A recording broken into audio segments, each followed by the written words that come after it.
Hi, to welcome everyone to today's webinar. It's 4 o'clock in Europe and 11 o'clock on the East Coast of the US. We are getting started on time. So today's webinar is entitled Imaging Anti-Cancer Treatment Response at the Preclinical and Clinical Stage, Going Beyond Tumor Size, which is being presented by Dr. Gérard Nitenberg from Oncodesign partner in clinical image management, Dr. Xavier Tison from Oncodesign. Before we start, I would like to introduce myself. My name is Maud Lyotard. I'm at Oncodesign and I'm responsible for industrial partnerships. For our strategy is the partnership with Banook Central Imaging, which allows us to guide compounds through preclinical and clinical phases, developing and using translational imaging biomarkers. In context, imaging cancer treatment response at a preclinical and clinical stage will be presented to you today in this webinar by Dr. Nitenberg and Dr.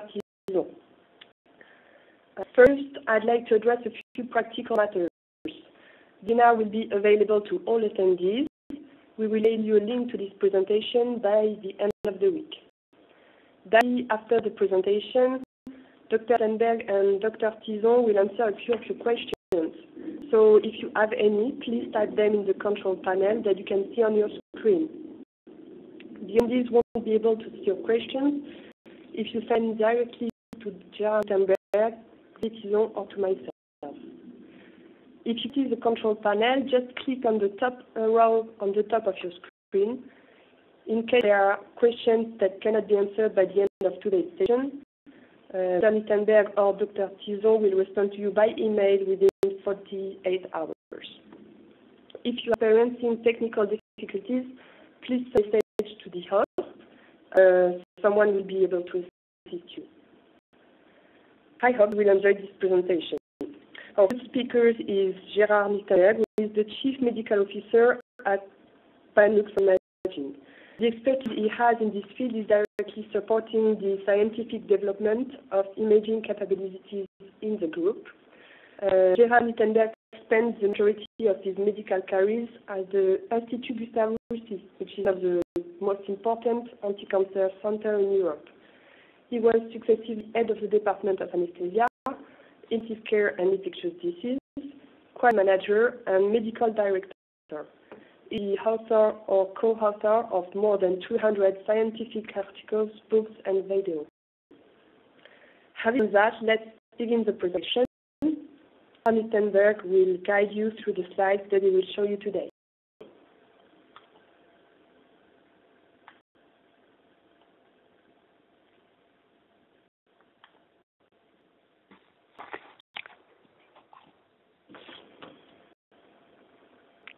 Everybody, good evening for some of you, and good afternoon and good evening for others from different parts of the world. It's a pleasure for me to present you what we feel is an important step going beyond the usual RECIST type evaluation of tumor during cancer trials.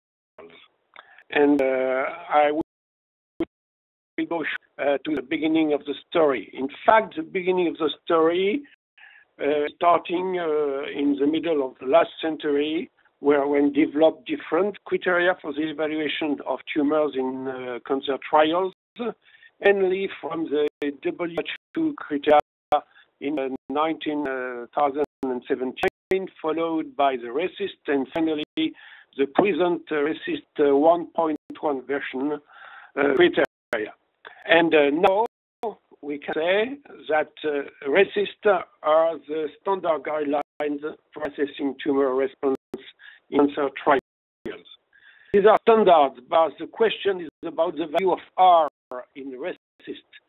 Is a response, but is this response really an answer for questions with the development of personalized medicine? Maybe it's a good idea for regulation, but it is not really robust, and it is not always adapted to the questions we have presently. Maybe it differentiates from in cause for action, for example, of new molecular therapeutic agents and for the immune modulators. In fact, RECIST was developed for cytotoxic and not for these new compounds. So we have now the necessity to move beyond RECIST criteria. We need new tools, not to destroy RECIST, but new information, to the new valuable information to RECIST. So if we come now to the idea of what we call TGR or tumor growth rate that I will detail now in the next few slides. In fact, it's adding a dynamic approach and a quantitative approach of tumor growth to the static and quantitative approach which is developed by RECIST criteria. This is the main pitfall of RECIST criteria. The main pitfall is that we have no idea of tumor kinetics before the introduction of the new drugs. And this is a major problem. The second problem is that RECIST is quantitative.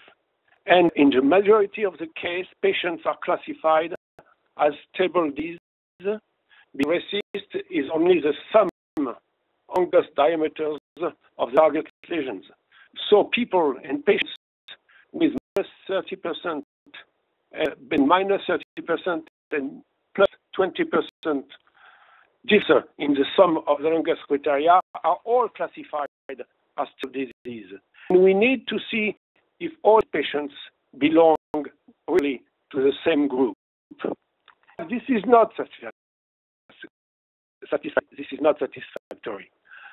For reasons is that, in fact, stable disease represent about 1/3 of the patients. And emerged as most of them, or many of them, have emerged as to be part of clinical benefit. The same question is that there clearly a need to clarify who these stable patients really benefit from anti-tumor treatments. And this is the goal of TGR. So, what integrating pretreatment kinetics in the evaluations of new drugs? We consider the baseline with introduction of the new drug. A washout period before the introduction of the new drugs, usually 1 month to 6 weeks. After, if we look at the experimental period, if we use the first washout period, we compute the growth rate before trial has commenced. We can also compute the growth rate during the first cycle, usually until 1 month or 2 months after the introduction of the new drug. Therefore, we have opportunity to compare the computing of the variation of the tumor growth of the entire treatment sequence. For example, in the case of fast-growing tumor with an active drug.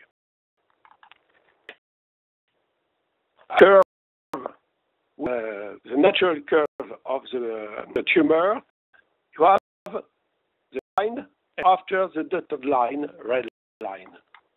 In case of an active drug, you decrease your growth rate, modify the slope of the line between the baseline and the first tumor evaluation. Therefore, what are the consequences? In fact, for such a patient, there really a decrease in tumor growth rate, but classifies this type of patients more than 20% increase in the longest diameter in passive disease. So, zero risk is to have the patient for trial for aggressive disease, while there are clear things of drug anti-tumor activity. It's an ethical problem. The same problem for the pharmaceutical company, risk of stopping the development of a drug which is active because with that type of evaluation, the RECIST it is classified as non-active. On the contrary, what is the problem? In case slow-growing tumor treated with an active drug, you have flat rate of tumors before the introduction of the drug. After the introduction of the drug, you maintain the same flat rate, but the patient is classified as a stable disease according to RECIST. So the consequence is that you are saying that the drug is benefiting to the patient, and in fact, there's only a stability in the tumor growth kinetics without any signs of drug efficacy. And obviously, in that, you have a risk of retaining the patient in the trial with evident safety and most problems for the third for the pharmaceutical company. So, the Institut Gustave Roussy developed 2 years ago one type of measurement of tumor growth rate and applied it to many studies performed at the Institut Gustave Roussy. How was defined tumor growth rate? It was defined as an increase in tumor volume as each tumor is spherical during months. The following formula, where V is variation in tumor volume, Rho and VT are tumor volumes are time 2 and time t, usually in early trials at the first evaluation. T is a time in months elapsed between 0 and time t, usually 1 to 2 months after introduction of the experimental drug. It was applied to a series of 205 patients in 4 years between 2008 and 2012, 18 phase 1 trials at Gustave Roussy.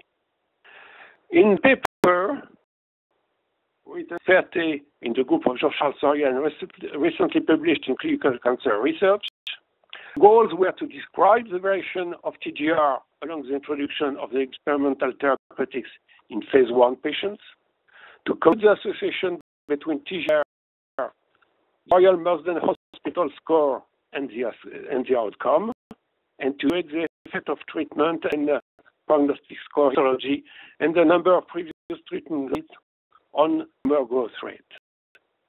The main results of this first paper are described. At the first evaluation, after usually 2 months, in May, in the majority of the patients, 8% of patients were classified as stable disease according to RECIST evaluation.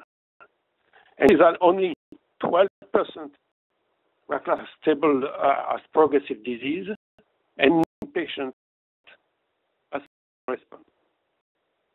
Only when we look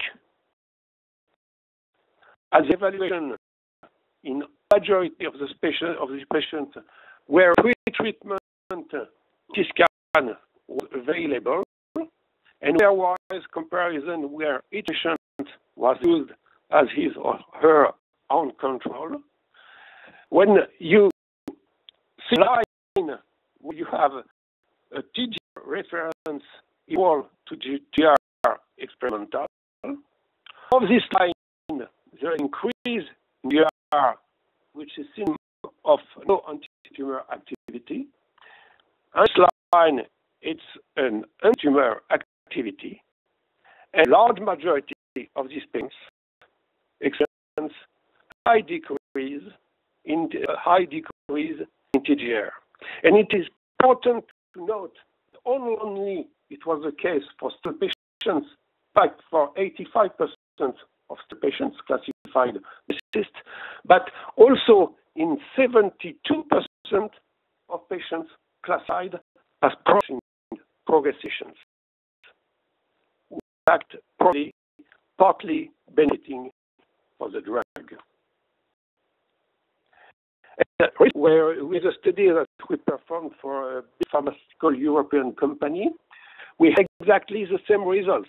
We show you partly the result of this study with 12 patients who were evaluated. And in fact, when you look at of these patients, patient number 2, 4, 5, 10, 12, and 7, all of them were in fact classified progressive disease, but showing a decrease of GR, and were classified as progressive disease only because there were new lesions, and poses the question of new lesions in the interpretation of the trials. And it's likely that in fact, a part of the tumor, or part of the cells in the tumor were responsive to the treatment, but other cells had different molecular properties and are not responsive to the treatment. This is an important debate for the future.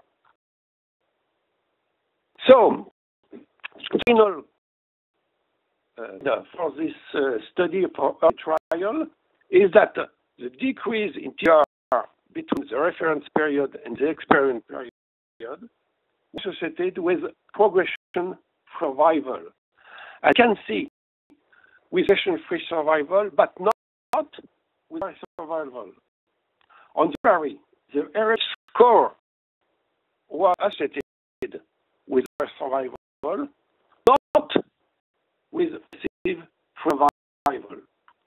And if we look only at progression-free survival, we can say that every 10% decrease between two periods for GR results in an 8% decrease in progression hazard.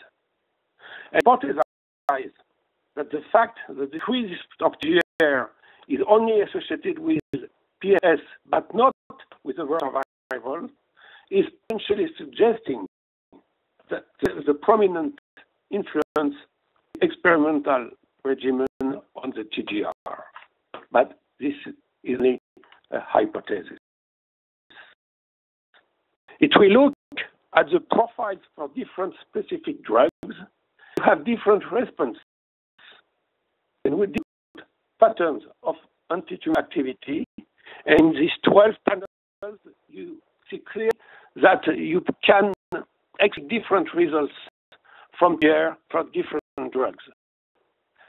An important example on panel 10 is that for that drug, who are HER family inhibitor, a clear decrease of GR in not all of the patients, but in fact, all of these patients were classified as or progressive, and the development of the drug was then done by lab. And clearly, probably a pity. So, now in the idea of TGR, not only to phase 1 study, but also for phase 3 study, and see what happens across specific treatment period. Look at these periods divided as treatment period, post-cycle treatment period, and progression just before progression and after stopping drug, and after discontinuation of the drug, we have important results that are clearly exhibited in publication of the Jean-Charles Soria group, recently published in European Urology. This study was due to the analysis of 2 trials for renal cell carcinoma patients who were metastatic, and these 2 phase 3 trials were the target phase trials, with patients included at the Institut Gustave Roussy, and the entire population of 902 patients, and to the third one, phase 1, phase 3 trials, with 43 patients included at the Institut Gustave Roussy, who could be analyzed. What can we see? Exactly the same result as we have seen in the one study. Either with sorafenib or everolimus, who were demonstrated as two active drugs in this type of tumor, you can see that more patients were classified as stable disease by RECIST. In fact, 28 out of 29 sorafenib and 5 out of 36 for everolimus. But in reality, most of these patients exhibited a decrease in the air after the first cycle of treatment. When you do the pairwise comparison of the distribution of TGR in the Sorafenib-treated, but not in the Everolimus-treated patients who had a different profile according to treatment period, another important result. First, when you compare TGR before sorafenib first cycle, you have a clear decrease of TGR. We look at the same comparison, the period before sorafenib administration and at program, when it is discontinued, you can see that in fact the majority of the patients continue to show a decrease in TGR. So maybe in that case, the drug is continuing to be partially active. And moreover, when you look at the comparison pre-treatment and after discontinuation of the drug, you have a flare effect with of the patient. Increase of TGR above the TGR before the introduction of the drug, showing some deleterious effect of attenuation of the drug, posing the question on continuing the drug even if the patients are in progression according to RECIST or other criteria.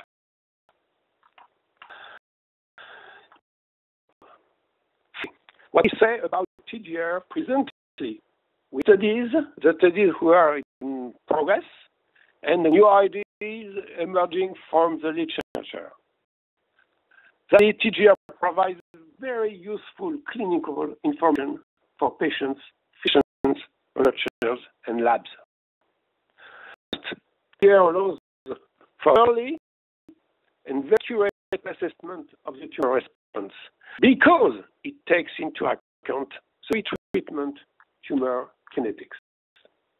TGR is an independent factor associated with outcome and mainly with progression-free survival, both in trials and in phase trials.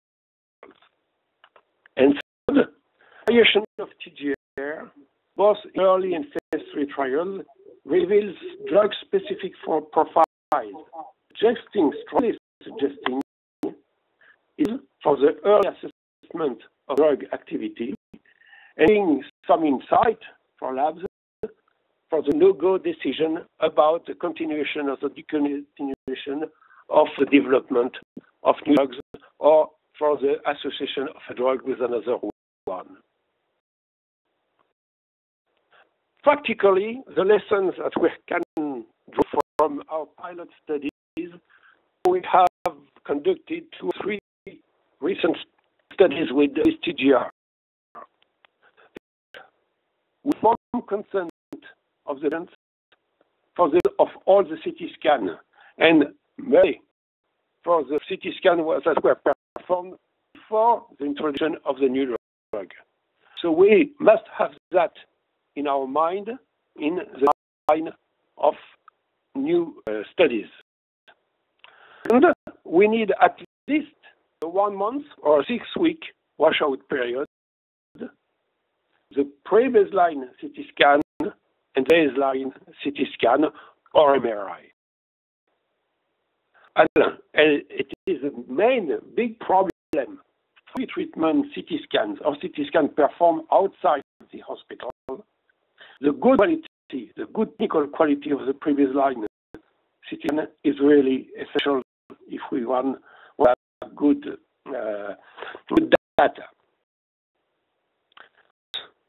Start lesions must be done at baseline, and the measurements are made sequentially from the dose to the dose from time points after the introduction of the drug.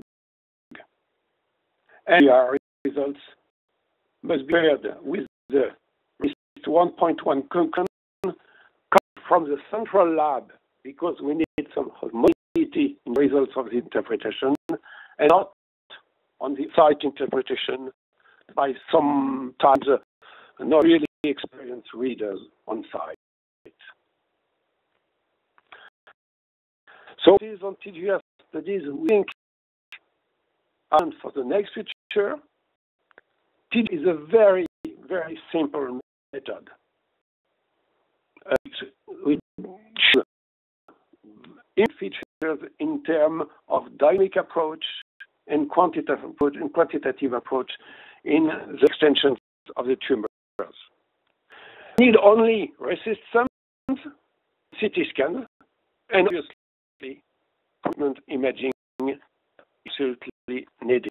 It is because each patient is considered in statistics as one control. It's simple to compute. A web tool is really very easily available for clinicians or researchers on the web, and you have the link to this tool, very easy to use. And in terms of personalized medicine, we do that it is really an additional tool to RECIST, which is very interesting for the future years.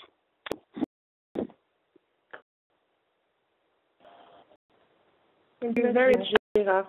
Our second speaker is Dr. Xavier Tison completed his PhD in medical image processing at Uppsala University in Sweden.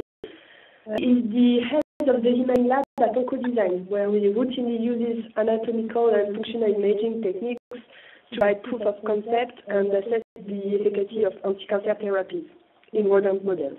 His team works in close collaboration with several research institutions to develop imaging biomarkers of pharmacological activity, dedicated top preclinical and clinical studies.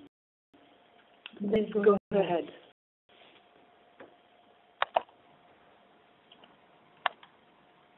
Thank you, Maud. Okay, let's switch to right file.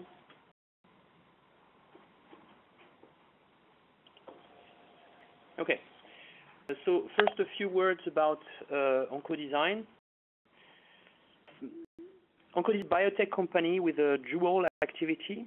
We offer services to evaluate drug candidates in oncology, and we also have a drug discovery activity through which we develop novel therapies based on kinase inhibitors. We are 63 people working in Dijon with a client base all over the world. Over the past 20 years, we have increased our platform, our capabilities, and our expertise to look at how to orientate a drug towards the right pathway during discovery, preclinical, and even clinical phase. We want to see where to go to have the best drug for the best patient in the right indication. So we evaluate your drugs pretty much at any step of the development, and see how we can give you added value with respect to other drugs in the class, to your pipeline, and to the competition that you may face. Our capabilities range from cell-based assays to in vivo xenograft study with a particular focus on rat studies. We have also developed through our internal and collaborative R&D programs capacity to work with patient-derived xenografts, humanized mice models, and of course imaging, which will be the main focus of this talk. So Gérard talked extensively on how conventional tumor evaluation methods were not enough, how the RECIST methodology could be extended to properly quantify drug effects on tumors.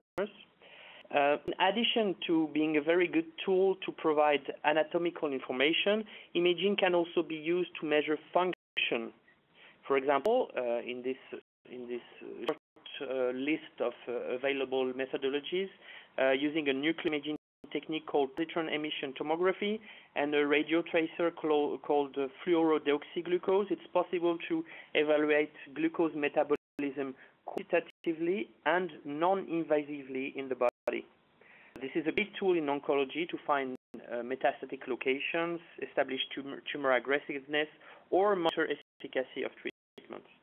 So in the second part of this webinar, I will present two examples of functional imaging techniques based on the magnetic resonance imaging. I will describe very briefly how they work, how the data they provide can be used in relation with biology and the pharmacology of the tested drug, and I will also present one preclinical example and one clinical example to show how these techniques are used in real life. So first technique is called dynamic contrast enhanced MRI. Angiogenesis imaging. Angiogenesis is one of the key biological processes that allow tumors to establish, to grow, and to disseminate. Deregulated angiogenesis is one of the hallmarks of cancer, as defined in two seminal papers by Anahan and Weinberg in 2000 and 2011. Angiogenesis has been useful to monitor the effect of antiangiogenic drugs on tumors because these molecules are often cytostatic, meaning their efficacy is not always associated with a reduction in tumor growth. But as a general biological process, many drugs that don't directly have an antiangiogenic effect can change the function of the tumor vasculature. Additionally, characterization of angiogenesis in tumors before initiating treatment can help understand how aggressive they are and guide therapeutic decisions. As a consequence, finding a biomarker of angiogenesis is crucial in the development of novel therapies in oncology, but also in other pathologies. So contrast agent is common in oncology studies in order to better identify tumors by imaging the contrast agent leaking through the damaged vasculature. But the path of enhancement alone is not specific of a tissue or a disease state. We need to study the dynamics of contrast enhancement, for example, using an MR technique called dynamic contrast enhanced MRI, DCE-MRI. So these examples show images from the protocol we have put in place here at Oncodesign, using a human breast cancer model implanted subcutaneously in the flank of a nude rat. So what you see here is an axial MR image of a rat, and the tumor is right here on the left side of the image. From continuous dynamic imaging using repetitive 4-second scan, and after 30 seconds, we inject a contrast agent through a catheter placed in the vein of the animal. The small measure can be transformed into the concentration of the contrast agent, which is to use pharmacokinetic modeling to derive parameters for all the voxels in the tumor. So what we have is an uptake curve for the whole tumor, and we have data from all points in the image. And data can be quantified in three ways. First, qualitatively, you can have your data set and the uptake curve below it, and you can identify a region of interest within the tumor. So, for example, taking a region of interest deep inside the tumor, you have a very low slope of the uptake curve that you can qualify as semi-necrotic tissue. In another part of the tumor, you can look at this kind of uptake curve, and you can conclude from this that this is viable tumor tissue.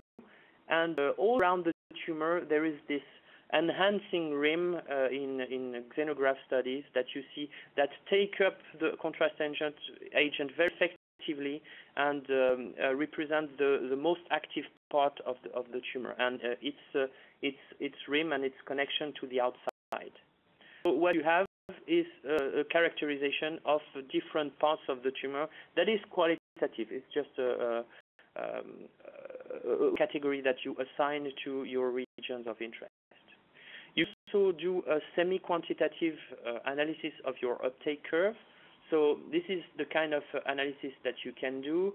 You can measure the first pass, the rate, enhancement rate, the rate, the washout rate, and so on. You can also measure the area under the uptake curve chosen between time of injection and one time point during the plateau.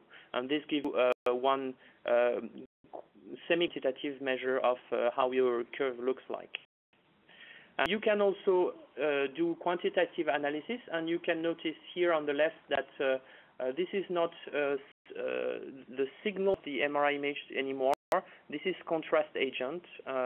When you design your experiment properly, you can go from the MR image to the concentration of the contrast agent at each point in the image. And with the help of a pharmacokinetic model, you can derive parameters. The one which is most useful is called K-trans. It's the rate of passage of the contrast agent from the vascular space to the extracellular space. So it quantifies the leakiness and permeability of your vasculatures. So the first example I will show is a study we have performed a few time back. So we had a compound with identified antiangiogenic activity, and we had 3 groups in this study, with 5 animals per group with a vehicle sham treatment, 1 treated with the tested drug, which was eribulin, and a standard of care. So in this experiment, we used rat and a subcutaneous breast cancer model. The dosing was performed each day for a period of 2 weeks, and we did the DCE-MRI with a conventional contrast agent, gadolinium chelate. Did a pre-dosing DCE-MRI on 20 rats, and shows 15 out of 20 based on their imaging value. And this is very important, because one of the characteristics of these techniques is that it provides parameters that are heterogeneous from the start.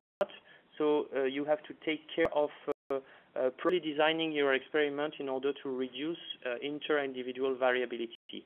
Knowing the parameter value at line is one way to have better results at the end.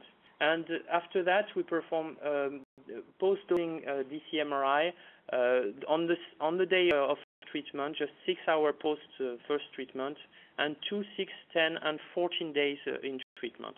So this is also very important. The date at which you perform your functional imaging time point are very important. They have to be chosen very carefully. So you we have on the left, you have the tumor volume evolving with time. So you see that the eribulin group shows a very clear tumor growth effect, and by taking the mean value of the K-trans in the tumor, you can see that in the eribulin treated group, there's a significant difference between the treated and non-treated group that it begins to be measurable around D10. So it's a good result, but we thought by looking at the images that it could be better. So this is why we did the tumor heterogeneity analysis. So you can see here 2 typical images of K-trans maps at the D10 time point. We see that vehicle tumors here above show a very pronounced tumor rim enhancement, and the eribulin group showed quite a value, a little lower than the top values in the vehicle group, but uniform in the tumor. So what we basically did is we subdivided the tumor into its rim and its core, and did regional analysis based on these 2 regions of interest. So what you can see here is the two distribution of the parameter in these two sub-regions. So you see here for the vehicle-treated group that very in the rim you had, so this is the first region of interest. You have very high values, and there are quite a lot of values here. So there is a very noticeable difference between the rim and the core. And here in the core, what you get is lower values, and it's very different from what you get in the rim. And if you do the same kind of analysis in treated tumors, you get two histograms, two distributions that are almost the same, meaning that you're looking at two regions of interest that have exactly the same properties. So by using this, here you have the same graphs, the K-trans values, but limited to the core above and limited to the rim below, and you get significant values, significant difference with the non-treated group already 6 days in treatment, which is earlier than what you got by just looking at the mean value over the whole region of interest. It's another illustration of what we had. These are the distributions in the rim and the core at D-1. So you can see that the three groups had exactly the same kind of distributions. So the black curve represents the histogram values within all tumor, the blue one within the rim, and the green one within the core. So in the Irlin group here in the center, the histograms, the distribution of values were becoming more and more uniform, and this is very obvious that D6 was completely overlapped. And the vehicle group and in the standard of care, the distribution more or less remained very different within the three regions of interest. In a clinical example of the use of DCE-MRI in a phase 1 clinical trial. So this was a first in human open label phase 1 of a compound called OZ930. So this is a TK inhibitor targeting VEGFR2, c-KIT, and PGFR-beta. So in this 58 patients are included. Several additional measurements were done. It was a PK sub-study, soluble VEGFR2 quantification sub-study, and 2 imaging sub-studies, a DCE-MRI with 6 patients and a FDG PET study with 8 patients. So the endpoints were the area under the curve, K-trans, and another parameter, another quantitative parameter that I didn't describe called VE. At 3 time points before treatment initiation, very early in treatment, and after 3 weeks. So at the end of the first cycle. What we have seen in this study is that the peak study revealed that the concentration of the compound in tumors was relevant with an active dose of the compound in tumor, meaning that everything that we can see as endpoints, as pharmacodynamic results, are linked to the compound that is in the tumor. And we can also see one thing that is interesting and that is brought by imaging studies is that in one patient with 2 liver lesions, you could clearly see from the images that one of the 2 lesions was responding. This is one of the things that imaging can bring to a response evaluation, the study of how heterogeneous the response can be in the body. So the second technique I will describe in this webinar, just go back here, is the diffusion-weighted MRI. MRI is inherently sensitive to movement, but there's a way to make it so sensitive that it can capture random microscopic motion of water molecules, the so-called Brownian motion of water protons. So let's look at the kind of images we will study here in the example. Those are rat brain images. So you see the whole brain here a little lighter in the center, and we have implanted a tumor inside the brain, so it's an orthotopic glioma model. The tumor is right here, and if you have problems seeing it, it's actually exactly right here. Very schematically, how it's done is that your MRI sequence, which is the series of electromagnetic waveforms that generate to create and record your MRI data. So this is here on the bottom left. You load the proton with extra energy. This is by adding this extra motif to the sequence. You will see something appearing here called a diffusion gradient. You wait a short amount of time of the order of 10 to 50 milliseconds and measure the signal. So protons which have moved during this short period of time will have lost their extra energy. This will be imaged as a zone of signal loss, and I will describe how it works right here. So you basically turn a knob, changing the contrast of your image. So the first image is without diffusion weighting. Here we're called B equals to 0, and then you gradually add your diffusion weighting. You see the gradients here in green, and the signal is decreasing by a little bit. So you get a data point on your S versus B curve, and you increase the diffusion weighting up to be several hundred, and you see here your signal has disappeared quite a lot. And for example, a region where it's interesting is this lateral ventricle here, where this is mainly LCR fluid. So this is mainly liquid in which the water can move freely, so the signal has completely disappeared in these regions.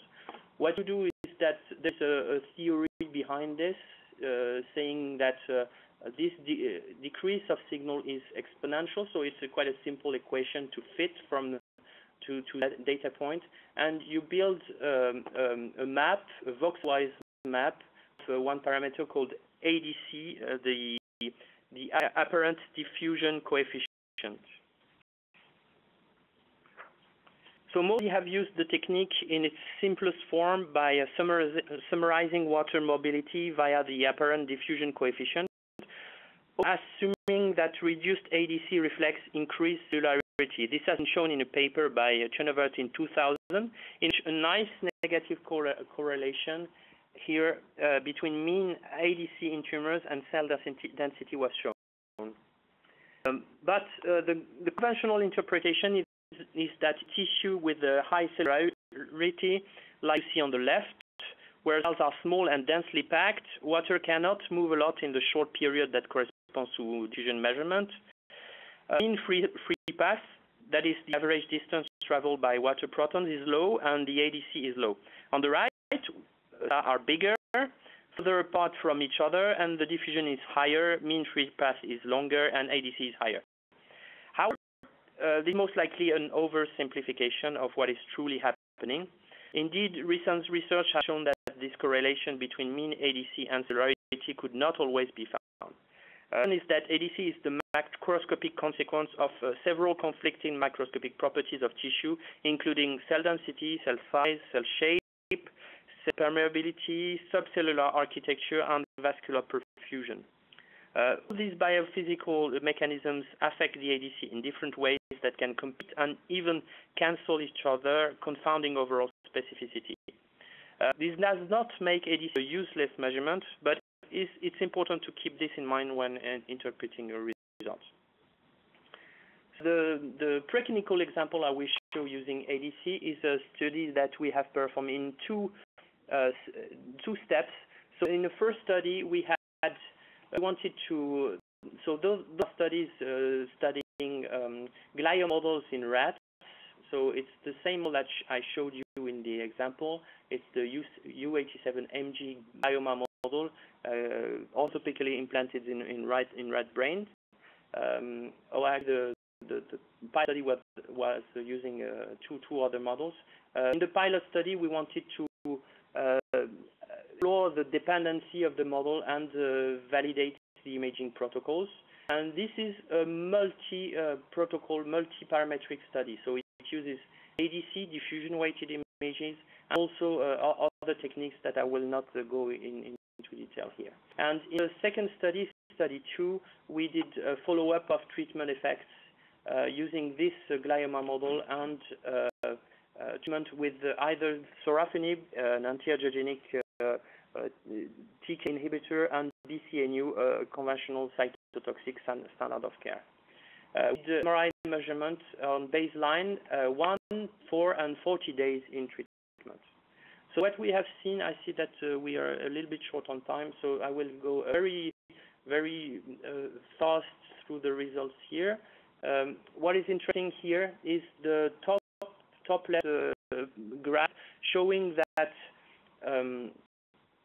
in the rat treated with BCNU and with sorafenib, we've seen a clear increase of the ADC parameter that could be interpreted as a cytotoxic effect of both drugs. We know that BCNU is a cytotoxic drug. We also know that sorafenib, in addition to being an antiangiogenic drug, has lots of off-target effects and can have also cytotoxic efficacy.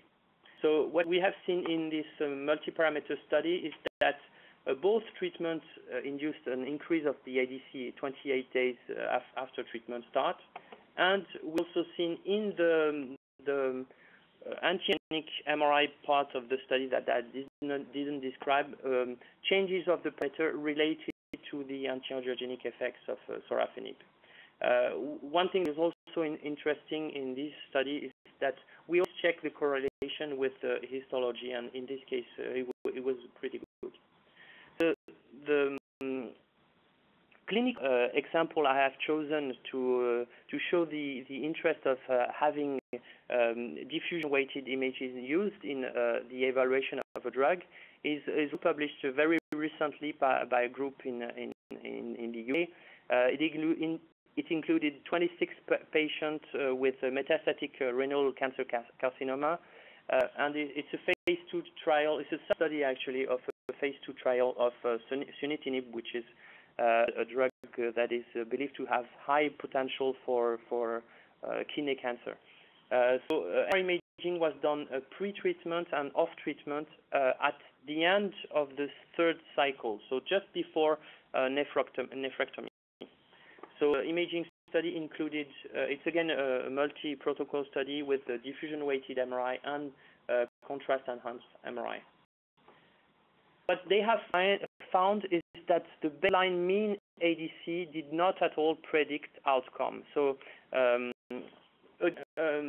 this is the same kind of thing happening that I described on the preclinical DCE-MRI data. The mean, if you take the average of what's happening in the whole tumor, it doesn't give you much information. So what they have done is that they have focused on ADC distributions, and they have found two things. First, that the patients with a high baseline area, the distribution curve on the left side, and the patients with a greater than median value for this parameter were correlated with reduced overall survival. So by looking very closely at the parameter, you get information that allow you to conclude more precisely on the efficacy of your treatment. Two words to conclude my part of the talk. First, a summary about what I've talked about. DCE-MRI is a model to probe microvascular structure and function, while diffusion imaging probes microstructure. With DCE-MRI, you use the contrast agent, while with diffusion MRI, you use intrinsic contrast. And the DCE-MRI can be either semi-quantitative or quantitative, making it interesting as kind of a pilot protocol. You don't have to be expert to start this. So both are translational in nature. They provide a good level of validation and qualification. The methodology is converging. The consensus exists for both techniques, and there have been applications with interesting results proven for tumor staging, patient selection, response evaluation, and other criteria. Also can be used together in a multiparametric protocol. Maybe I'll skip this slide just to have a few minutes for questions. There are a few challenges that remain. The first challenge is validation. These techniques are technically challenging, so there is a lot of work that has to be done on the front of standardization of data acquisition and image analysis protocols. You also have to qualify the results you get, meaning bring the relationship to tumor biology and clinical outcome. The technology is also a challenge sometimes. This is always evolving with new tracers, new imaging machines, new data analysis methods to use. So if this is to become an active biomarker, all these things have to come together to help identifying the right tools. And there's also a challenge for integration of multimodal data sets, meaning using this imaging techniques, you need to register to fuse images over time, over patients, and over modalities. You get different data sets, and you have to put them all together to conclude. And more generally, it's important to be able to integrate these imaging data with other cancer data, which is related to my last challenge, meaning that in order to use these techniques, you need multidisciplinary teams, which is not always very easy to get. So I would like to conclude by saying that in pharmacoimaging too, the best is yet to come. We are starting to understand why cancer is such a complex disease, and that oncogenesis and the effects of treatments on tumors are the results of a balance between very complex, robust, and interdependent biological phenomena like glucose metabolism, cell proliferation, or angiogenesis. I think imaging, and more specifically pharmacoimaging, has a role to play by combining information from multiple sources to build an image phenotype of the tumor to better guide drug development and monitor therapeutic interventions. Thank you very much for your attention.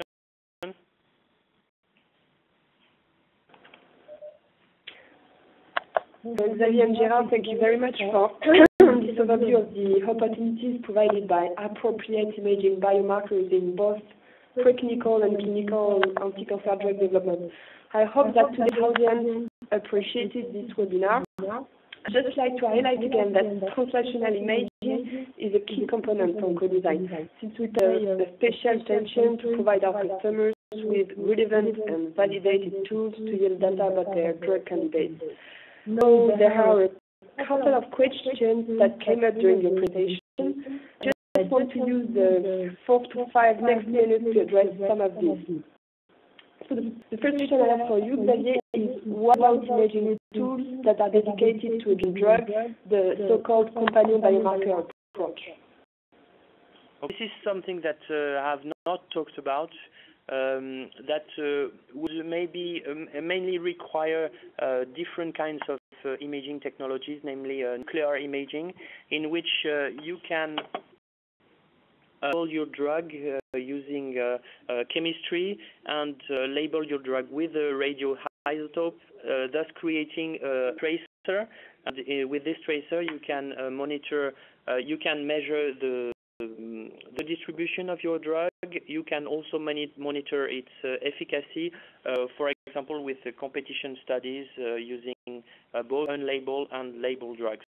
One thing that can be related to the question and that talked about actually is that you can always think of associating your drug with a companion not directly linked to the mechanism of action of your drug, but to its expected biological effects on the tumor. So using, for example, antiangiogenic drug with DCE-MRI is a couple that could be thought of as a companion biomarker study. Thank you, Xavier, for this answer. There is one other question that I would like to raise here. How difficult is it to include the functional imaging biomarker in the clinical phase of the development of my drug candidate? We think it's doable. The tools are here now, but you need two things. I would guess. First is that you would need preclinical data to show proof of concept of using an imaging biomarker in association with your drug to prove its efficacy, for example, or its or linked to its mechanism of action, and also need a good clinical imaging CRO to help you design the trial. So this is actually one of the reasons why we partnered with Banook Central Imaging to create this connection between preclinical data to help build your case and clinical setup using imaging experts, clinical imaging experts, to design your clinical trial using imaging. Thank you, Gérard. I also have a couple of questions for you. What are the thresholds of TGR decrease to be clinically meaningful? I did not catch your question. Could you ask the question, please? Sure. What are the thresholds of TGR decrease to be clinically meaningful?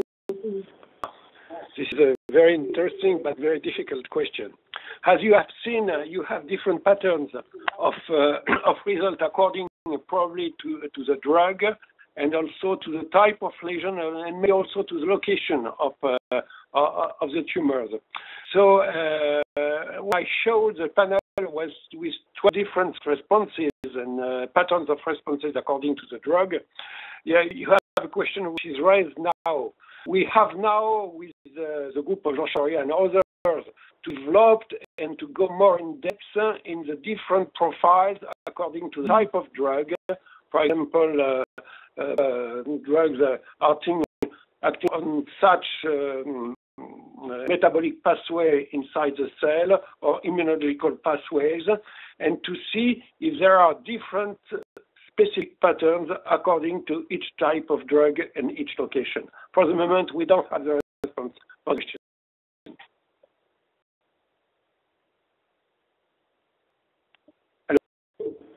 Okay, thank you. So before getting to the last question, I would like to apologize to anyone whose questions could not be answered, and there were quite a few today.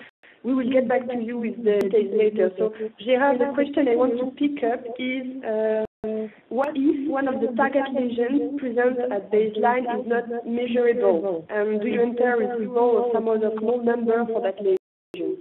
This is a really an excellent question. Obviously, you have to tag the lesions on the baseline scan or CT scan or on the baseline MRI.